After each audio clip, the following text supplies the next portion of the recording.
Assalamualaikum warahmatullahi wabarakatuh. Kelompok kami akan mengerjakan kuis di bisnis. Next. Ya, saya sendiri Denny Akaryanto dengan anggota kelompok saya Dinda Destiani, Putri Aulia, Putri Ajura, dan Regita Salsabila. Selanjutnya, nomor 1. Apakah yang dimaksud dengan e-bisnis? E-bisnis merupakan kegiatan berbisnis di internet yang tidak saja meliputi pembelian dan penjualan dan jasa, tapi juga meliputi pelayanan pelanggan dan kerjasama dengan rekan bisnis, baik individu maupun instansi. Selanjutnya akan dibacakan oleh Regita Salsabila.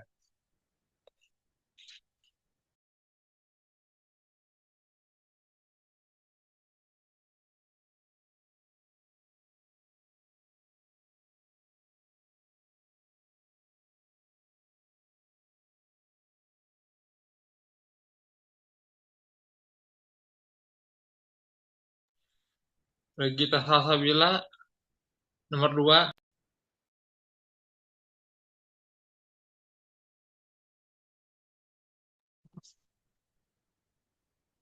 Pertanyaan nomor 2 yaitu jelaskan cakupan spektrum value e-bisnis.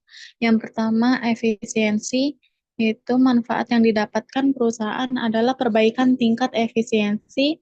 Berdasarkan sebuah riset menyatakan kurang dari 40% dari total biaya operasional diperuntukkan bagi aktivitas penciptaan dan penyebaran informasi ke berbagai bagian terkait.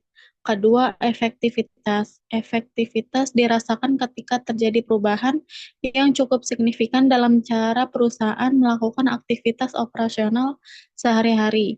Contoh penerapan konsep supply chain membuat manajemen dapat meningkatkan service level kepada pelanggannya.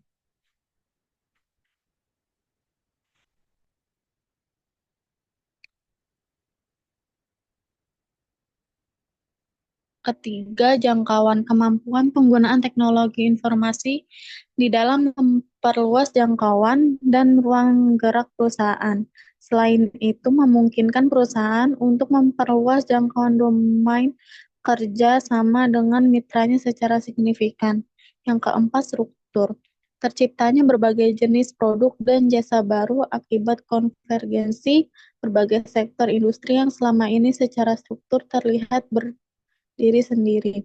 Contohnya bagaimana sebuah kendaraan dapat jual dengan cara lelang, sebuah bank virtual yang berfungsi sebagai penasehat keuangan, dan lainnya.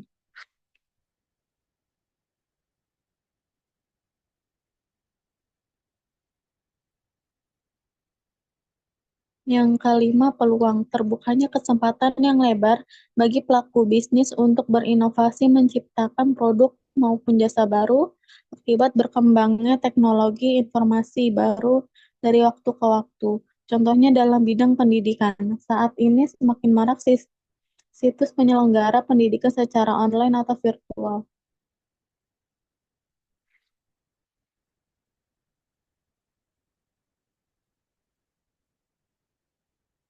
Selanjutnya akan dijelaskan oleh Putri Azura. Yang ketiga, jelaskan 6 langkah pembangunan arsitektur e-bisnis. Yang pertama, pendefinisian visi dan tujuan. Pendefinisian visi dan tujuan dari organisasi merupakan langkah awal untuk mendapatkan gambaran umum dari organisasi tersebut. Yang kedua, pendefinisian arsitektur informasi. Pendefinisian informasi yang dibutuhkan merupakan langkah selanjutnya untuk mengetahui situasi dan kondisi dalam rancangan pengembangan e-bisnis.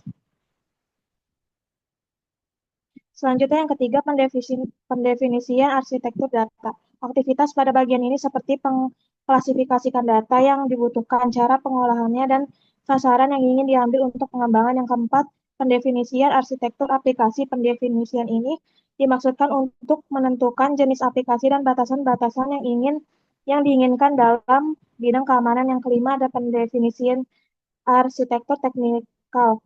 Pendefinisian ini dari arsitektur teknikal dimaksudkan untuk menentukan jenis-jenis hardware dan software secara keseluruhan. Yang keenam, ada pendefinisian arsitektur organisasi. Dalam bagian ini ditentukan berbagai hal yang berhubungan dengan sumber daya, baik berupa manusia, keuangan, dan waktu yang dipergunakan. Selanjutnya akan dibacakan oleh Putri Aulia.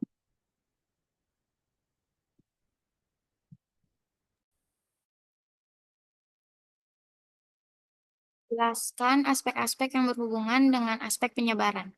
Yang pertama ada gathering, yaitu teknologi informasi dikelola atau dimanage untuk mampu mengumpulkan entiti-entiti tersebut dan meletakkannya di dalam suatu media penyimpanan digital. Media penyimpanan tersebut harus mampu untuk menangkap berbagai karakteristik unik dari entiti-entiti terkait yang biasa dipresentasikan dalam berbagai bentuk format media atau multimedia seperti teks, suara atau audio, citra atau image, gambar bergerak atau video, dan lain-lain. Dua, ada organizing untuk memudahkan pencarian terhadap entiti-entiti di kemudian hari. Teknologi informasi dimanage memiliki mekanisme baku dalam mengorganisasikan penyimpanan entiti-entiti tersebut di dalam media penyimpan.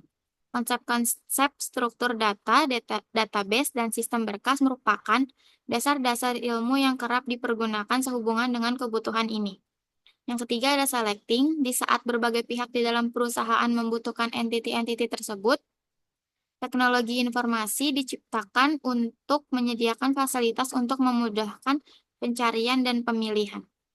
Selanjutnya akan dibaca oleh Dinda Destiani. Selanjutnya, synthesizing. Teknologi informasi diciptakan mampu memenuhi kebutuhan manajer ini dalam menggabungkan beberapa entiti menjadi satu paket kesatuan yang terintegrasi. Nomor 5, distributing. Teknologi informasi dibuat dan dikelola dengan memiliki infrastruktur yang dapat menyalurkan berbagai entiti dari tempat disimpannya entiti-entiti tersebut ke pihak-pihak yang membutuhkannya. Selanjutnya, nomor 5, jelaskan metode daur hidup. Metode daur hidup adalah pendekatan yang digunakan untuk memahami dan mengelola setiap tahap dari kehidupan suatu produk, proyek, sistem, atau layanan, mulai dari perencanaan hingga pengakhiran, agar lebih efisien, berkelanjutan, dan bernilai maksimal. Sekian dari kelompok kami. Kurang lebihnya mohon maaf. Wassalamualaikum warahmatullahi wabarakatuh.